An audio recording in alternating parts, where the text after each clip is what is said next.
BCG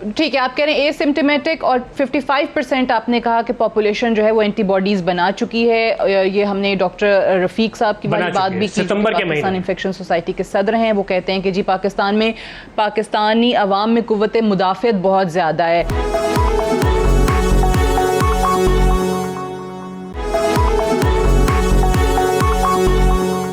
doctor عطاء الرحمان صاحب، شروع میں بہت جب یہ کووڈ پیک پر تھا، وزیر اعظم صاحب نے اس قسم کا بیان دیا تھا کہ جی ہمارے ہاں امیونٹی جو ہے لوگوں کی بڑی اچھی ہے، تو بڑا ہم نے دیکھا کہ اس کا مذاق بھی اڑایا گیا، لیکن اب ڈاکٹرز جو ہیں وہ اس چیز کی بات کر رہے ہیں. لیکن یہ جو سیکنڈ ویو ہے، جو ڈاکٹر طاہر شمسی صاحب بھی کہہ رہے ہیں کہ جی as compare to other countries اتنی شدید یہاں پاکستان میں نہیں ہے، لیکن اس کے باوجود پہلا سوال تو میں یہی پوچھوں گی آپ سے کہ کتنا خدشہ ہے، کتنا یہ جو پیرنٹس کے جس طرح سے میں نے حوالہ دیا کہ اوبویسلی وہ تشویش کا شکار ہیں کہ بھیجیں سکولز بچوں کو، نہیں بھیجیں، نمبر جو ان کے سامنے آ رہا ہے، تو آپ کس طریقے سے اس کو ڈسکرائب کریں گے کہ کتنا خدشہ ہے اس سیکنڈ ویو میں؟ جی شکریہ بہت بہت. بسم اللہ الرحمن الرحیم. اس میں سب سے پہلے تو میں ایک اور اس کا پہلو آپ کے سامنے لانا چاہوں گا، وہ یہ کہ یہ وائرس جو ہے یہ میوٹیٹ کر رہا ہے، اور اپنی جو شکل میں جو چائنا میں تھا اس شکل میں اب یہ موجود نہیں ہے. اور پاکستان میں جو ہم نے اس کا ایک سٹرکچر کیا ہے، کراچی یونیورسٹی میں میرے ہی ادارے میں پوری سیکوینسنگ ایکوپمنٹ ہے اور فیسلٹیز ہیں، تو پتہ چلا ہے کہ 8 جگہ پر اس میں میوٹیشنز آ چکی ہیں اس وائرس کے مقابلے میں جو کہ چائنا میں پایا گیا تھا. اور اب ہم نے 100 جینوم پروجیکٹ شروع کرا ہے، جس میں 100 مختلف علاقوں سے ہم کلیکٹ کر رہے ہیں، ان کا دیکھ رہے ہیں. تو ہو سکتا ہے کہ یہ ایک تو وجہ آپ نے بتائی کہ ہو سکتا ہے امیونٹی زیادہ ہو ہمارے ہاں. دوسری وجہ یہ ہو سکتی ہے کہ یہ کیونکہ وائرس میوٹیٹ کر چکا ہے اور جو وائرس یہاں پہ زیادہ پریویلنٹ ہے وہ اس قسم کا ہو جس کی ایگریسونیس کم ہو، اور اس کی وجہ سے اتنی شدت یہاں نہیں پائی گئی. اس کو ہمیں پھر مقابلہ کرنا پڑے گا اس وائرس سے جو کہ انڈیا میں پایا جاتا ہے اور جو کہ امریکہ میں اور دوسرے ممالک میں جہاں تیزی سے پھیلا ہے، کہ وہاں پہ کیا سٹرکچرز، کیا میوٹیشن ہوئی، ان کا سٹرکچر کیا ہے، اور جو پاکستان میں جو ورائٹیز پائی جا رہی ہیں ان کا سٹرکچر کیا ہے. تو ہم پھر صحیح حقیقت کی طرف پہنچ سکیں گے کہ یہ وائرس کے سٹرکچر کی وجہ سے یہاں پہ کم ہوا ہے، یا پھر دوسری وجوہات ہیں جیسے کہ lockdown, smart lockdown اور جو پالیسیز ہیں، یا پھر نیچرل امیونٹی کی وجہ ہے. یہ جو ہے ابھی صحیح طریقے سے اس کے بارے میں نہیں کہا جا سکتا، لیکن یہ بات بہت اہم ہے جو ڈاکٹر طاہر شمسی صاحب نے فرمائی کہ ہماری جو امیونٹی ہے، وہ جو ہمارا اینٹی باڈیز ہیں ہمارے جسم میں، اس کی پرسنٹیج بڑھتی جا رہی ہے، اور ہو سکتا ہے دسمبر تک کوئی 70-80% تک پہنچ جائے. تو یہ بہت خوش آئند بات ہے، کیونکہ اگر یہ سلسلہ رہتا ہے اس طرح تو پھر آپ کو ویکسین کی ضرورت پھر بہت کم رہ جائے گی یہاں، کیونکہ ایک قدرتی آپ کے طور پہ آپ کے پاس اینٹی باڈیز ڈیولپ ہو چکی ہوں گی، اور بغیر سمپٹمز کے اے سمپٹومیٹک طریقے سے آپ کے پاس ریزسٹنس ڈیولپ ہو چکا ہوگا. لیکن یہ سب کہنے کے باوجود ہمیں یہ بالکل خیال رکھنا ہوگا کہ اسکول کیونکہ کھل گئے ہیں اور کھل رہے ہیں، اور کالجز، یونیورسٹیز کھل گئی ہیں، اس سے جو ہے یہ پھیلاؤ اس کا زیادہ ہو سکتا ہے. ایک وجہ تو یہ ہے کہ آپ ٹیسٹنگ زیادہ کر رہے ہیں، اس کی وجہ سے کیسز سامنے آ رہے ہیں. ایک دوسری وجہ یہ بھی ہو سکتی ہے کہ جو انٹریکشنز بڑھ رہے ہیں لوگوں میں، اس کی وجہ سے جینوئنلی یہ ایک پھیلاؤ بڑھ رہا ہے. لیکن تو اس لیے ہمیں یہ بہت احتیاط رکھنی ہوگی کہ ہم سوشل ڈسٹینسنگ کے پروٹوکولز برقرار رکھیں، کیونکہ ویکسین جو فیصل محمود صاحب نے کہا کہ وہ ویکسین کے ٹرائل شروع ہو رہے ہیں، ویکسین ابھی بھی 6, 8, 10 مہینے دور ہے آپ کے پاس. کمرشلی آنے میں اگلے سال گرمیوں تک آئے گی ویکسین، کیونکہ ابھی ٹرائلز ہو رہے ہیں، بعد کمرشل ڈیولپمنٹ ہوتی ہے، بہت سی اسٹیجز سے گزرتے ہیں. تو اس وقت نہ کوئی دوائی ہے اس کی، نہ کوئی ویکسین ہے. آپ کو صرف ایک ہی چیز ہے آپ کے سامنے، وہ ہے سوشل ڈسٹینسنگ، اور جو SOPs ہیں ان کو فالو کیا جائے. جب تک یہ نہیں ہو جاتا، جب تک پھر آپ آگے نہیں بڑھ سکتے. صحیح. رائٹ، دو چیزیں، ایک تو جس طریقے سے آپ نے کہا کہ امیونٹی اوبویسلی زیادہ ہے، بہت سارے ڈاکٹرز اس حوالے سے بات بھی کر رہے ہیں، اور یہ وائرس آپ نے کہا کہ میوٹیٹ کر رہا ہے، یہ بھی ایک خیال ہے، یہ بھی ایک اس کے پیچھے سارا عوامل میں سے ایک بڑی چیز جو ہے وہ یہ ہے کہ اتنا خطرناک نہیں ہے یہ وائرس جیسے پہلے چائنا میں جس کا آغاز ہوا یا جو بھارت میں ہے. لیکن ڈاکٹر شمسی صاحب یہ مجھے بتائیے گا کہ کیونکہ اوبویسلی جس طرح ابھی ڈاکٹر عطاء الرحمان صاحب بھی بات کر رہے تھے کہ ابھی ختم تو نہیں ہوا نا وائرس، ہم ابھی بھی کہتے ہیں کہ جی احتیاط کریں، لیکن یہاں جب پیک پہ تھا وائرس تب بھی لوگوں نے وہ SOPs فالو نہیں کیے، تب بھی وہ ماسک اور سوشل ڈسٹینسنگ کا کانسیپٹ نہیں تھا. تو اب تو بالکل بھی نہیں، آپ کو کہیں پہ بھی نظر نہیں آتا. ایک طرف سکولز کھل گئے ہیں، پھر دوسری طرف جو فلائٹس ہیں وہ بھی اسی طریقے سے آپریشنل ہو گئی ہیں. تو یہ جو اگر یہ جو وائرس کی میوٹیٹ کرنے والی بات ہے، تو یہ ٹریول اور یہ فلائٹس وغیرہ کھلنے کے بعد کہیں اس طرح کا خدشہ تو نہیں ہے کہ خدا نخواستہ پھر باہر سے یہاں دوبارہ نہ یہ وائرس آ جائے، یا آپ کو لگتا ہے کہ اس پہ غور کرنا پڑے گا یا کہیں اور پھر مزید لاک ڈاؤن کی طرف نہ جانا پڑ جائے؟ جناب، اب آپ کے اس گفتگو کے 2-3 پہلو ہیں. پہلے ہم اسکول پہ بات کر لیتے ہیں. چھوٹے پرائمری اسکول، چھوٹے بچے ہر آدمی کو پیارے ہوتے ہیں، بحیثیت معاشرے کے فرد کے حساب سے ہمیں بہت ہی پیار، ہر ایک کے بچے پیارے ہوتے ہیں، میرے ہوں، آپ کے ہوں، کسی کے بھی ہوں. اچھا، ایک خوشی کی اور خوش آئند بات یہ ہے کہ کووڈ وائرس جس ریسیپٹر کے ذریعے ہمارے ٹیشو کے سیل کے اندر داخل ہوتا ہے، ACE2 ریسیپٹر کہتے ہیں اس کو، وہ 12 سال سے کم عمر کے بچوں میں انڈر ڈیولپ ہوتا ہے، ڈیولپ نہیں ہوتا. تو اگر وائرس ہے بھی تو بچوں کو نقصان نہیں پہنچائے گا، بچوں کو ڈیمیج نہیں کرے گا، بچوں کو بیمار کر کے اور ICU میں اور وینٹیلیٹر پہ نہیں لے کے جائے گا. یہی وجہ ہے کہ 3 لاکھ سے زیادہ کیسز ہونے کے باوجود جو 12 سال سے چھوٹے عمر کے بچے جو ٹوٹل تعداد ہے ان کی وہ 3000 مشکل سے 3,500 ہے. تو یہ ایک تو ماں باپ کو والدین کو فکر کرنے کی یہ ضرورت نہیں ہے کہ چھوٹے بچوں کو کووڈ-19 عمومی طور پہ نقصان نہیں پہنچاتا ہے. دوسری بات کہ اب جس طریقے سے اس کی جو سرٹنلی جینیٹک میوٹیشن، ہماری NIBD کی جو جینومکس کی ٹیم ہے وہ بھی اس کے اوپر کام کر رہی ہے کہ ہم دیکھنا چاہ رہے ہیں کہ شدت جن مریضوں میں زیادہ ہے ان کا اسٹرکچر کیا ہے، اور جن کو بالکل ایسمپٹومیٹک جن کو بیماری ہوئی تو ان کا اس وائرس کا اسٹرکچر کیا ہے. مارچ کے مہینے میں جو اسٹرکچر تھا اور اب کے اسٹرکچر میں کیا فرق آیا ہے. دیکھیے، یہ بنیادی طور پہ RNA ڈبل اسٹرینڈڈ RNA وائرس ہے. RNA وائرس کے مسائل یہ ہوتے ہیں کہ یہ بہت جلدی میوٹیشن کرتا ہے. تو میوٹیشن کی وجہ سے 2 باتیں سامنے آتی ہیں. ایک تو یہ کہ اس کے خلاف بننے والی قوت مدافعت، چاہے وہ ویکسین سے حاصل ہو رہی ہو چاہے نیچرل انفیکشن کی وجہ سے حاصل ہو، تو اس کے وہ امیونٹی وہ شاید ویکسین کے خلاف، ویکسین کی اگر میوٹیٹڈ وائرس دوبارہ آ گیا تو وہ شاید بیماری کر سکتا ہے. اسی طرح سے اگر باہر سے جو لوگ آ رہے ہیں، ملک کے باہر سے لوگ اندر آ رہے ہیں، وہ اگر کوئی ایسا میوٹیٹڈ وائرس لے کے آ گئے جو کہ خطرناک ہو، جس کی شدت زیادہ بیماری کرنے کی صلاحیت ہو، تو وہ پھر دوبارہ پھیلنے کا امکان اس میں ہو سکتا ہے. اسی لیے سر نے کہا ابھی عطاء الرحمان صاحب نے کہ ہم نے احتیاط جو چھوڑ دی ہے وہ غلط بات ہے. ہمیں احتیاطی تدابیر جو ہماری حکومت کی طرف سے ہم پر لاگو ہوتی ہیں وہ ہمیں فالو کرنی چاہیے. ابھی تک تو ہم بچ گئے اس لیے کہ ہمارا امیون سسٹم میں وہی بات کر رہی ہوں نا کہ ہم دیکھ رہے ہیں کہ فلائٹس میں بھی، ایون اگر آپ ڈومیسٹک فلائٹس کی بھی بات کر لیں تو آپ کو یہاں لوگ جو ہیں وہ جہاز کے اندر تک انٹر ہوتے وقت تو ماسک میں نظر آتے ہیں، اس کے بعد ماسک اتار دیتے ہیں. سکولز کا میں اس لیے بھی پوچھ رہی تھی کیونکہ کچھ سکولز میں یہ ٹیسٹ جو ہیں وہ مثبت آئے تو وہ سکولز بند کرنے پڑ گئے. آئی تھنک وہ کافی نیوز ایسی آئی جس کی وجہ سے پیرنٹس گاٹ ورڈ. جی تو وہی ہے کہ پرائمری اسکول میں تو انشاءاللہ تعالیٰ فکر کرنے کی ضرورت نہیں ہے، اور بچوں میں یہ زیادہ نقصان نہیں پہنچاتا. اگر پہنچ بھی گیا تو جسم میں اندر داخل نہیں ہونے کا راستہ ہی نہیں ہے اس کا. ٹھیک ہے.